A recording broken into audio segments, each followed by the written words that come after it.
I'm Maggie. I'm a licensed clinical psychotherapist with degrees in psychology, theology, and marriage and family therapy, a national certification in dialectical behavioral therapy, and a national certification in integrative mental health. In this video, I'm not looking to diagnose anyone. I'm only willing to offer insight into situations like these.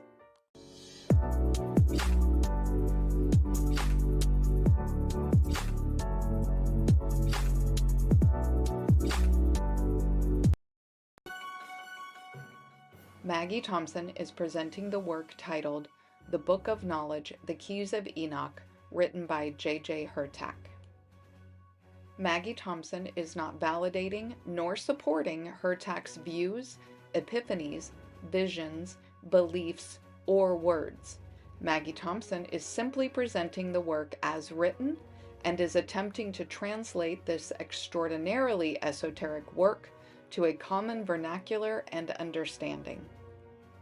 Further, Maggie Thompson understands this work to be solely concerning the Abrahamic religions of Judaism, Christianity, and Islam, and while Hurtak views his work to be the key or keys to uniting all the world's people under one religion, namely Abrahamic, Maggie Thompson does not support this premise whole cloth.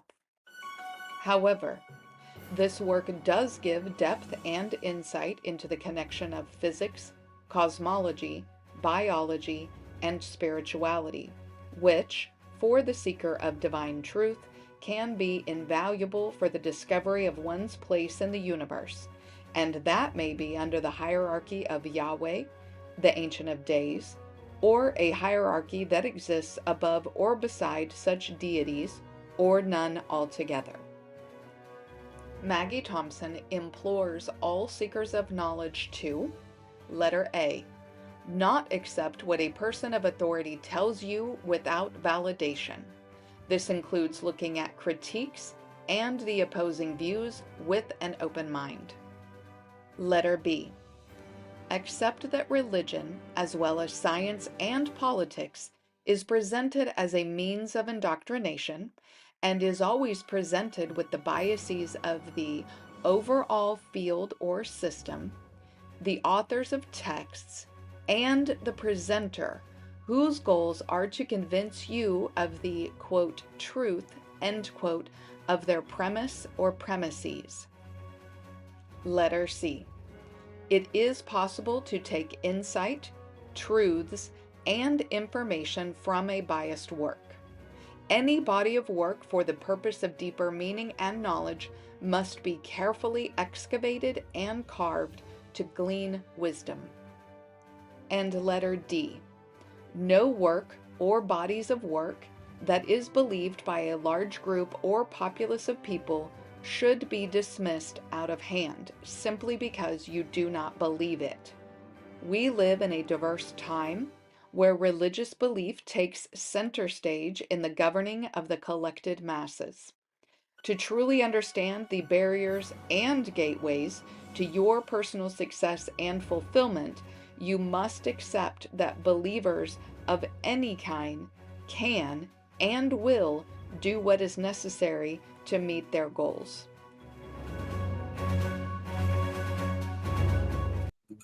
Whew, that's long.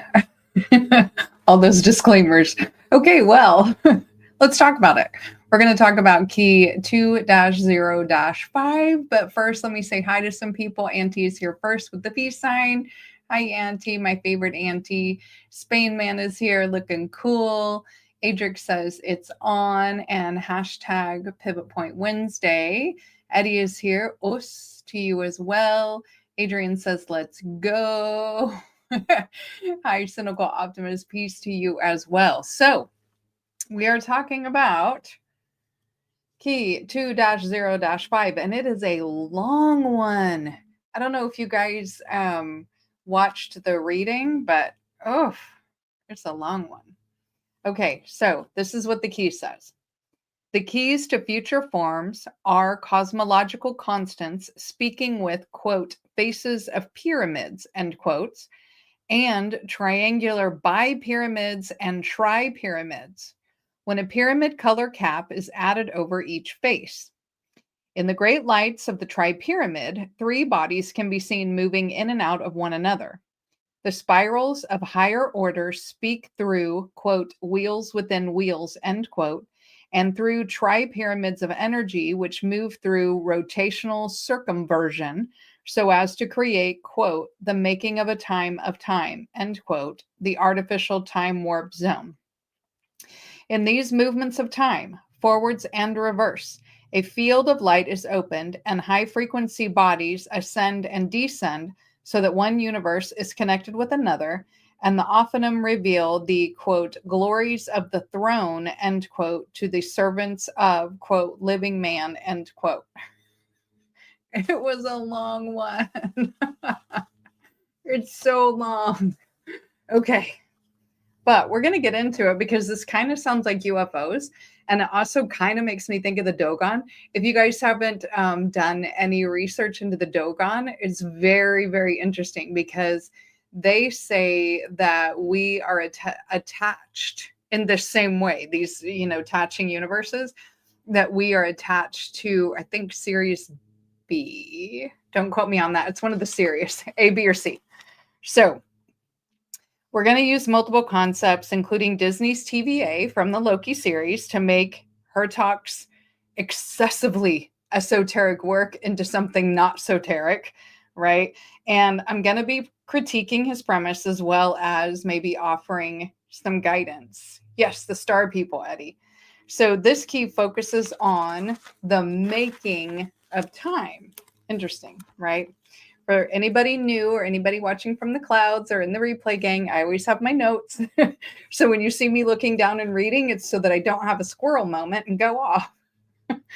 Keep me on track. All right. So like I said, the reading is available on this channel. If you want to hear all the text, you can listen to it before or after, however you want to do it. But let's go through some highlights. Yay. All right, because it gets interesting. And even in my notes, I kind of go off. So there's going to be a thing. All right. The key tells us that Earth man will be able to see and understand the appearance and morphology of higher spiritual intelligences who come from higher dimensions and are called whole light beings.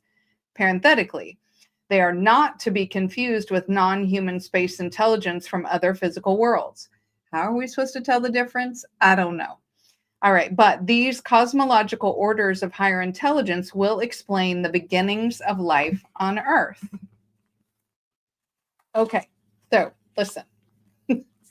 Most creation stories outside of the Abrahamic, if not all, but I'm going to say most, will tell you exactly how life was created, and they already attribute it to aliens or sky beings, star people. They already say it. Most all, if not all, except for Abrahamic. Okay. So in Mesopotamia, this is the Sumerians talking about the Anunnaki, right? The texts are the Enuma Elish, the Atrahasis epic. Anunnaki means literally those who came from heaven to earth. They descend from the sky and genetically engineer humans as laborers to mine gold. But they say not in a bad way. Okay. In Egypt, Kemet, right? We have Ptah, Thoth, Ra. They descend from the stars, Sirius and Orion, okay? And Thoth is said to bring advanced knowledge, just like the Anunnaki, right? In China, we have Nuwa, Fuxi, and the Yellow Emperor, Huangdi, probably pronouncing that terrible. Yellow Emperor arrives in a dragon-shaped chariot from the sky, bringing civilization and order. In India, in the Hindu belief, right? In the Rigveda, the Mahabharata, the Ramayana, the Devas and Asuras are celestial beings who use flying ships. And these beings alter humans. These are all sounding very similar, right? In Greece, we have Prometheus, the Titans, the Olympians. The Titans are sky gods. So is Zeus, right? Dogon, which I brought up, which is Mali, West Africa.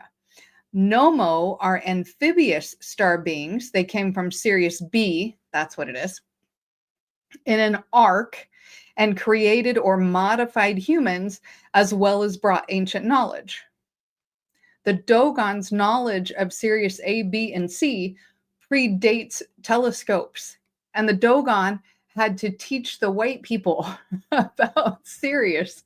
And then you know what the white people said? They were like, well, the Dogon must have, come across some white people to teach them this stuff. Except the Dogon were telling them that there is a Sirius C, right? And then when they discovered that there was a Sirius C and the Dogon were right, well, then, they had a little pie on their face on that one, because the Dogons knew about it first. Mesoamerica, Maya, the Aztecs, right? If the text is the Popol Vuh, VUH, they're sky gods like Quetzalcoatl. I know I say that wrong, but I'm saying it the best I can. Quetzalcoatl, who descend to create humans. Beings from the stars bring mathematics, astronomy, and timekeeping. Okay. Inca and the Andean cultures. Viracocha, a pale-skinned, bearded being, comes across the stars to create humans and civilization. For the Norse, the text, the Ymir, the Bifrost, the Aesir versus Vayu, not saying that right either, but Ymir is a primordial being, and gods craft humans from the trees. They got here on the Bifrost, a cosmic bridge, right? Think Marvels. That's where that came from, right? Thor. Adrian says, it's interesting that gold is the goal, seeing as how gold isn't created but deposited from space, from what I am told. There's actually and I'll get into it at some point, but there's a gold, not an ore, but there's a part of gold. It's in alchemy that supposedly they think that's what the Anunnaki wanted. Who knows? Multiple Native American tribes, the Hopi, the Zuni, the Lakota, and the Iroquois, all say that star people or sky people came to create, breed, and or teach humans. Aboriginal Australia, the Wangini beings from the sky descend, create life, and are still watching. Now, this is before the internet, guys, and the telephone, right? And Western Union. This is what humans believed for hundreds of thousands of years, if not a million years, okay? The only ones who don't believe that is the Abrahamic religion. So, in fact, across ancient manuscripts, most the themes are universal, and this is what humans followed, right? Humans, number one, this is what they followed. Humans were created by powerful beings, not from Earth, either out of necessity, design, or experiment, but they were created. There are three components: the clay, right, or the tree, right? Speech, the word was said and creation was made, and then the divine essence, the divine spark, the soul, the thing, right? Every one of those stories, all right? Number two, the creators came from outer space. They came from the sky, the stars, Sirius, Orion, Pleiades. They came via chariots, ships, clouds, dragons. Okay. This is universal. And number three, several, if not all, creation stories tell about failed attempts at creating people. Oh, they don't really talk about that, how they made some people that were failures, right? Some were considered too weak or too chaotic. If we were talking about the Anunnaki, they were too loud, or they just lacked a soul. The divine essence didn't take hold. So then we have a divine rebel in all of these stories who gives consciousness, fire, language, wisdom, some sort of DNA activation type thing to humans, right? The Abrahamics are the only ones who demonize knowledge. So they say the rebel is bad and they call him Lucifer because knowledge is bad somehow. But the Abrahamics are the only ones who view this rebel as bad. Lots of stories of sky wars and conflicts between the gods. There are divine human hybrids like demigods. And then the gods limit what humans can or should know. And then there's always a prophecy of a return. All of this is universal and not owned by any one belief system. This is before TV, internet, the post office, right? Globally, humans knew this. They just knew it. Interesting, huh? Hi, Mel. Thanks for being here. Okay, so I told you I was going to kind of go off because we knew the truth before. All right. So it's talking about an inner pyramid, and it says, and this pyramid, by changing its faces into any color spectrum, is capable of screening different forms of intelligence for species identification and communication. So if you haven't started the Bloodline series, part 1 and 2 are already on my channel. There's a lot about the Neanderthals and the Goths, which is Japheth's line. So you might want to watch it. Even the Hitler episode, because it talks about Neanderthals. Because if we're talking about species of people, right, of hominids, we might want to have an idea about those bloodlines. In fact, this Sunday, I'm going to be talking about Shem's bloodline because, you know, what we've been taught is not the actual truth, right? We're taught that Shem's bloodline equals Jews, and that's not quite true. And there's actually a whole group of people that are in Shem's bloodline, and I'll give you receipts. I'll tell you exactly where to find the information, who were picked up during the transatlantic slave trade. So we'll talk about that this Sunday. Hopefully you guys can be here. Okay, 12. This key explains how wheels of technology modulated by thought waves from sun universes can visit the outer limits of our galaxy and communicate through faces of pyramids. Okay. So the outer limits of our galaxy, okay, we live in the Milky Way galaxy. It's called a barred spiral galaxy. That's what kind of galaxy it is. So it's 100,000 to 200,000 light years across. Our solar system is located in the Orion arm, about 27,000 light years from our galaxy's center. Okay, so this is what it was talking about, right? So it says, wheels of technology modulated by thought waves from sun universes can visit the outer limits of our galaxy and communicate through faces of pyramids. Okay, so in the center is Sagittarius A, which is a supermassive black hole. That's what we're spinning around, is a big black hole, right? Kind of like being flushed down the toilet, but it takes millions and billions of years to happen. This supermassive black hole, Sagittarius A, is 4 million times larger than our sun. So it's unfathomable. It's ineffable to think about how big this is. It takes our sun about 230 million years to orbit the center once. And that's called the galactic year. So being able to travel to the outer reaches of our galaxy sounds phenomenal. And I think I'd want to go around the outside and not through the middle where the supermassive black hole is. Okay. Their purpose is to connect one planetary realm with other planetary realms in the same consciousness time cell.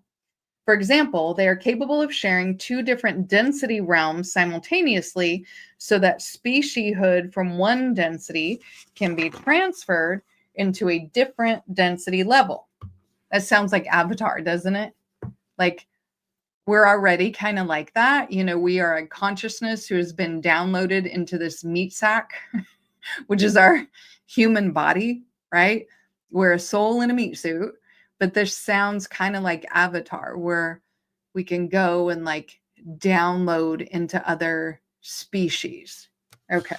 So real quick, the pictures, there's some pictures of these bi-pyramids and tri-pyramids. That's what they look like. Interesting. Kind of look like spaceships, and that's what he says they are. Okay. All right. Throughout infinite space and time, new kinetic energy is continually being created and conserved by the tri-pyramids. Energy is being created? So the law of conservation of energy, which I talk about. And if you guys have ever seen that short on my show about the Earth Wants You here, I talk about the law of conservation of energy. The law of conservation of energy states that energy cannot be created nor destroyed, only converted from one form to another. Kinetic energy is the energy of motion. So I'm not sure how they're creating kinetic energy. It's an interesting thought. Okay. This is another picture that they have. Kind of looks like a spaceship, right? Okay. So let's keep going. 59 is the next one. Okay. The messengers of light have the ability to create an artificial time warp zone to liberate man, even in his physical flesh, from being trapped in his black and white spirals of energy. But man, without his own spiritual consciousness body, will only return to incarnate again and again in a subatomic intelligence. So it sounds like the prison planet theory. If you guys heard of the prison planet, that theory is that Earth is actually a prison, and that either there are like alien or extraterrestrial like wardens who are siphoning our energy in some way, kind of like Monsters Inc. Or Yaldabaoth, the demiurge, has us trapped here, and we just keep getting reincarnated over and over again because he's kind of like a succubus and uses our energy. Or we did something so bad sometime that our soul is like imprisoned here. That's what it sounds like, the prison planet theory. In that, reincarnation is just about like being stuck. Okay. But what if these spiritual teachers who talk about prison planet and being reincarnated as a punishment, whatever, are just like the HR reps of the cosmic corporation, right? That's kind of what her talk is laying out, The TVA training videos. Think about those. Like, they're no different than preachers and YouTube gurus and her talk himself telling you exactly how it should be, exactly what you got to do, and the hierarchy and all the steps and the ritual and the things and whatever, right? It doesn't make a whole lot of sense. I mean, have you ever sensed that your path is scripted? Almost like I'm on this path, and every time I try to get off this path, I keep getting bumped back in, right? Or things continue to be hard, but then when I go another way, it makes it easier, right? Like the path to success, the path to enlightenment, the path to ascension. There's all these rules as dogma, but don't they say that the path to hell is paved with good intentions? That's what this sounds like, right? Just because a person tells you what to do doesn't mean you have to do it, and doesn't mean it's the right answer. Kind of like that warning I give in the beginning. His wheels that come to get us sound like hamster wheels to me. Just get on the hamster wheel. And as we talked about before, he talks about you have to give up your identity, your ego, yourself. You give your soul to God, give up your physical body. To get on a hamster wheel, it doesn't make sense. It doesn't sound like enlightenment to me. If we live on some kind of prison planet, which I don't agree with, I think there's true beauty and talent and wonderful things in this world. But if we lived on a prison planet, then real escape, real freedom doesn't come from climbing higher on the wheel. or higher on the ladder, just being more morally and spiritually superior to the next person. That's not going to give you true ascension and enlightenment. Hi, Leon. He's getting caught up. Real ascension and enlightenment comes from jumping off of the wheel. This is what we've been taught by other spiritual beliefs that are not Abrahamic. In psychology, there's something called guru culture. This was really predominant in the 60s and 70s, where everybody had to have a spiritual guru who would bring them enlightenment, right? What's funny is if you actually got a spiritual guru to agree to mentor you, most true spiritual gurus would just give you a ration of shit. Excuse me for cursing, until you figured out that you're the one in charge. If you guys ever listen to Ram Dass, he goes through that, right? So the guru culture creates dependency on the guru to know what to do. We see this now in the Abrahamic religions. I got to talk to the rabbi, I got to talk to the preacher, got to talk to the priest, and I can only do what they tell me to do, right? I don't know what to do until they tell me, right? I don't know what the Bible means until they tell me. I don't want to question God because, they're going to tell me what to do, what to think, what to believe, how to be, who I am, all of these things, right? To the point of ignoring any mistakes that these rabbis, preachers, and priests have, right? Any falsehoods, any lies that they're telling you, any biases that they have. And if they're telling you downright lies and manipulating you, but they're still the guru, then you're going to either dismiss it, hide it, make up for it, or pretend like it never happened. We actually see this with political leaders nowadays, right? We can see it happening all around us, where people are just like, no, that's not what he meant. What he meant was, right? What she meant was, what's really happening is we're just making all of these excuses instead of holding people accountable. So in Zen, they say, if you meet the Buddha on the road, kill him. And isn't it interesting that Zen Buddhist monks would say this? If you meet the Buddha on the road, kill him. Why? It's because truth never comes from a spiritual authority or from supremacy.